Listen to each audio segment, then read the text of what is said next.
Kekuatan baru di Ninjago. Apa aja sih? Bagi elu yang masih heran banget nih tentang Ninjago.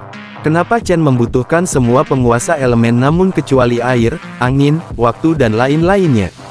Jawabannya, mana gua tahu. Daripada bahas-bahas plot hole, kita kan bisa lihat cerita ke depannya gimana. Cerita Ninjago Dragons Rising ini didireksi oleh penulis yang berbeda dari sebelumnya, jadi kalau menyambungkan cerita dulu dan sekarang, kita bisa berteori. Kekuatan yang baru apa aja sih? Video ini berisi spoiler yang kuat dari isi cerita Dragons Rising. So please, nonton dulu ya. Yang pertama adalah teknologi. Bukan sembarang teknologi seperti Unagami yang membuat dunia game atau Cyrus Box yang membuat gadget canggih.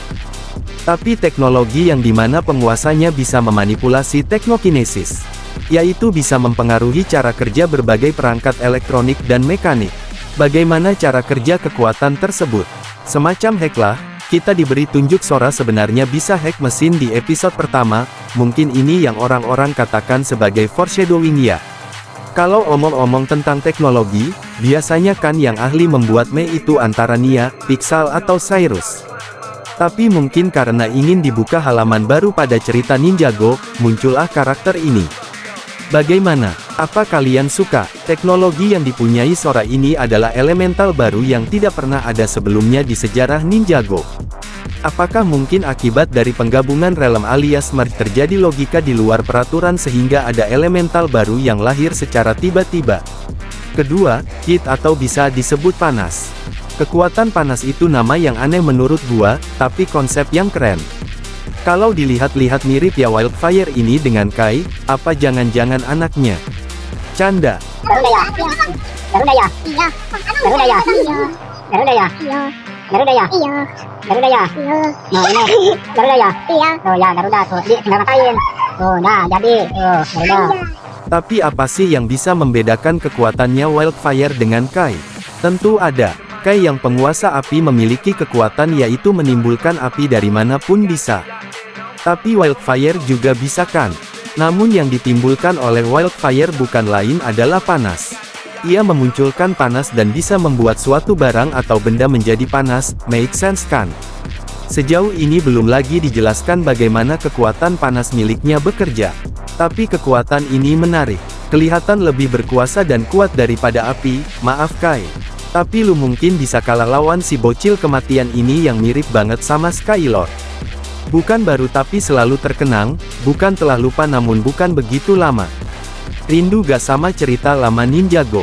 Sama, maka dari itu ada yang bikin kita inget masa dulu nih, si penguasa angin. Waktu gua buat poll, kayaknya pada suka Euphrasia, kenapa deh? Apa karena dia kelihatan keren banget pas melawan monster besar yang mirip sama The Preeminent? Salut aja sih, karena dia juga yang jarang memakai kekuatan angin bisa dengan sendirinya menguasai kekuatan itu dalam sekejap. Kalau udah mahir pasti bisa jadi Moro. Bagi Lloyd flashback sih. Tunggu, bagi yang gak tahu siapa sebenarnya Euphrasia, dia itu adalah biksuni Cloud Kingdom yang pekerjaannya menulis takdir walau dengan hanya menulis ia tahu ia takkan mengubah takdir. Namun itulah sistem yang para penduduk Cloud Kingdom lakukan karena ketua yang sesat ini. Keinget sama siapa ya? Si Fenwick yang gak jelas itu. Bener-bener berubah ya Cloud Kingdom ini. Ada fun fact juga nih. Kata penulisnya, Moro yang sudah meninggal, kekuatannya pergi dan masuk akalnya itu kan pergi ke awan kan. Cloud Kingdom posisinya di awan.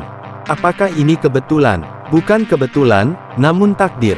Ngerti kan? Destiny. Nobody is as excited for the big celebration as I am. Not scientifically possible! Kekuatan apalagi yang baru? Yang ini menarik, tapi cuma tampil sekali, disayangkan banget. Cyclone Spinjitzu, yang dimana penguasa Spinjitzu diberi kekuatan oleh Source Dragon dan kekuatannya menjadi menguat sehingga saat melakukan Spinjitzu terjadi tornado yang sangat kuat dan kencang sebagai serangan. Gak tahu deh para ninja lainnya bisa kayak gini juga atau cuma Lloyd, kecewa sih karena ini cuma dipakai sekali di seri Dragons Rising. Semoga serangan ini ada lagi di kemudian episode.